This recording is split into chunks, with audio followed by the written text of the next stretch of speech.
欢迎来到我们移民圣手的栏目。然后今天我们特地请来了2位特约嘉宾，一位是丽丽姐，之前在我们第1期的那个移民圣手节目中给大家提到过，然后还有一个是 Victor， 然后他是我们加拿大前签证官。然后丽丽姐，要不然你给大家做一下自我介绍？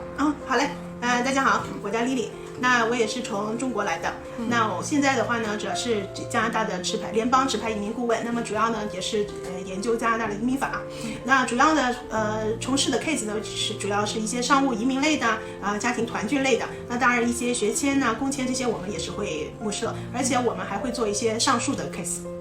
对，然后我来给大家做一下 Victor 介绍，因为他的中文不是很好。Victor 呢，他是拥有26年的加拿大签证经验的这个签证服务人员，其中13年呢，他是真真正正的是在加拿大签证中心工作过，而且就是涉及到的 case 是多种多样的，不是单是只有商务移民，还有投资移民呀，然后包括工签、学签，然后就是这些大家可能涉及比较多的这种签证类型。然后他的13年经验，分别在北京、香港、渥太华和印度都做过签证官。之后的13年呢，他是回到了北京，然后去帮机构做一些这种移民类的服务。Hi Victor, welcome. Nice to be here. Yeah. As around our introduce, you have been working in Ottawa, New Delhi, Hong Kong, Beijing. Right. Do you think the approval rate in different cities are different? Well, I think that the approval rates can be different, but not necessarily because of cities. I would say, for example, applications that come from bigger cities would have an advantage because in the bigger cities, you're able to get more of the documentation. There's better infrastructure there, so the documentation may be easier to get.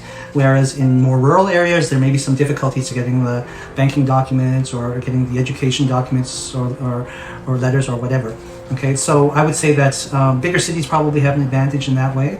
And then I would say that perhaps there are still some officers who believe that certain regions in China, for example, Fujian, which is very notorious for fraudulent documents. The blacklist. The blacklist, of course. So they still. Okay, is a blacklist real existing? There may not be an actual list, but officers talk to officers and they say, please look out for applications from certain areas. And not necessarily always in Fujian, not necessarily always in some areas in Guangdong, but there are certain trends, okay, and they look at trends. There could be some suspicions and some concerns about, for example, cases out of Dalian, for example. There may be trends, so they follow certain trends, not necessarily because it's Dalian or because it's Beijing, but certain trends in misrepresentation. Oh yes. Okay, then in the different city, do you think what kinds of the applications that they are more interested in? Okay. Are they the same or? Well, I would say that in the bigger cities, because most Chinese tend to flock to the bigger cities. It's not just in China. Same thing in Canada, same thing in any country. People tend to move from rural areas to the big cities because the big cities have the jobs, they have the opportunities. Okay, so the bigger cities, they would have these advantages, so then therefore they would have no problem getting the documentation. As for the types of categories, okay, well, because the cities tend to have the opportunities, there are more rich people in the cities. Because the cities tend to have better education, the university students coming from those cities, education is going to be higher. Okay, so that's where those people in the cities would have the advantages. But that's not to say that those who are in the smaller cities have no chance. Of course. That just means that we have to present those cases better. We have to highlight the strengths of those cases better. Okay, right. So there's always hope. Of course. Then, so talking about your previous work experience, do you think what is the biggest challenge for you in the Beijing office and Hong Kong office, as our majority audience come from China? Yes. Yes. The biggest challenge, and this has always been the case even when I was an officer, is source of funds. Okay? Oh yes. And that's always a big challenge. Well, unfortunately, whether it's true or not, Chinese have this reputation of not being able to provide proof of clean money laundering, and so on and so forth, and tax as well. Tax, yes, Chinese are required to pay taxes. However, the tax compliance rate is not that high. That's right. A lot of successful and wealthy business people are unable to show their proof of income through taxes. So, in summary, the main challenges faced by Chinese applicants, proof of funds, okay, and part of that is paying the proper taxes. However, applicants from Hong Kong, that's not necessarily a problem because different structure, different tax system. Tax compliance, tax documents are trusted if they're from Hong Kong. Not necessarily the case for Chinese applicants. Right, I totally agree with you. In my daily work, I also face this kind of situation. Like Chinese applicants, they are rich, but they are difficult to show their property document as you like. Yes. Like they have so many bank accounts and very limited the bank balance. This cannot be accepted by the visa office. Right. Yeah, and it's actually the emphasis, focus on source of funds is actually something that the Canadian immigration authorities pioneered. Back when I was an officer, it was something that Canadian officers really focused on. Yes, I totally agree with you. Since in practicalities, the many Chinese businessmen, they cannot provide the document like tax. Right. They don't claim tax, or they just very limited to tax. Yeah. This sounds not makes sense to you, right? To a visa officer, that is problematic. I've lived and worked in China for so many years, and I know that there is a problem with tax compliance, and also one can say that there's no tax enforcement, not like in Canada, for example. And under this environment, it's very possible for businessmen to accumulate their wealth legally in China.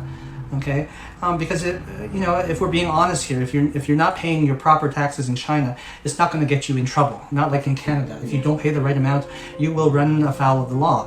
So a lot of businessmen, very, very successful. It's just that they find ways to get around the tax issue if they do pay. Right. Yes. And that's to a visa officer who is from Canada or from the West. It confuses them, because how can you earn such a big business and yet pay such little taxes? That's true. That's true. In Canada, that's impossible. In Western countries, that's impossible. But in China, over the years, developing economy, tax compliance and tax enforcement, they lag behind Western countries. Different practical. Different, yes.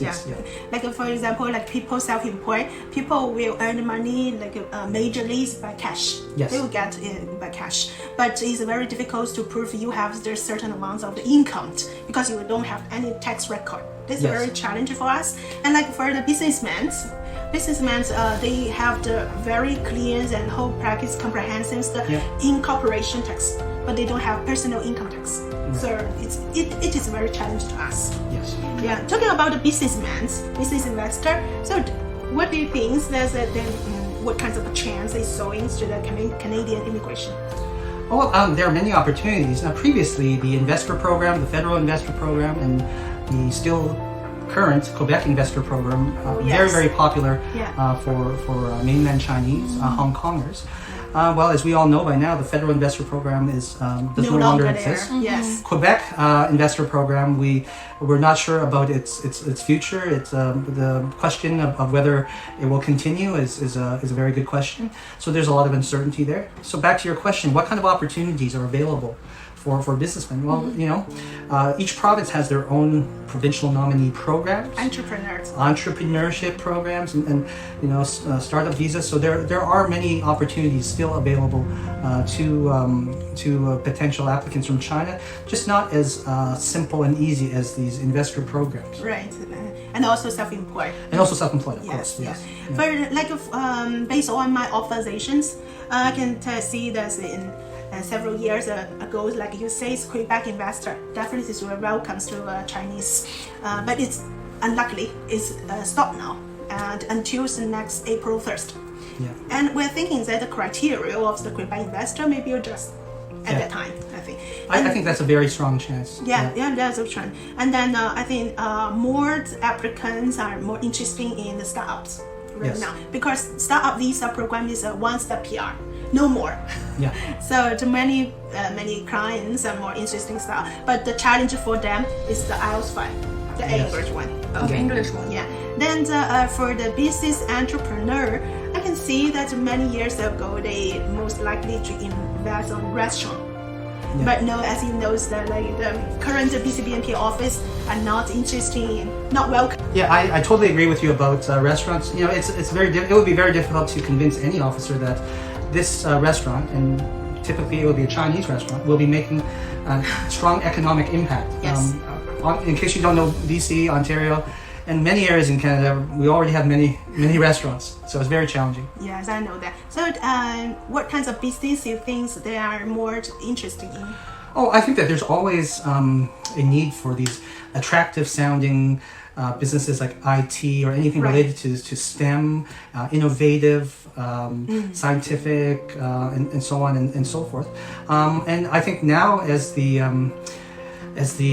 pandemic situation has shown us, there is a strong need for healthcare, medical, nursing, and so on. So I think that these areas are the ones where maybe senior care.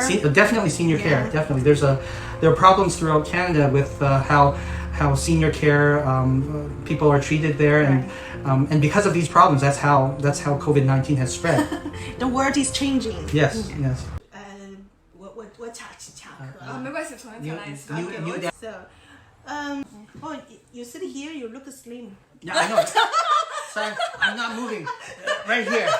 I'm not moving. Okay. Good. OK， 好，来用的这个参考信息的。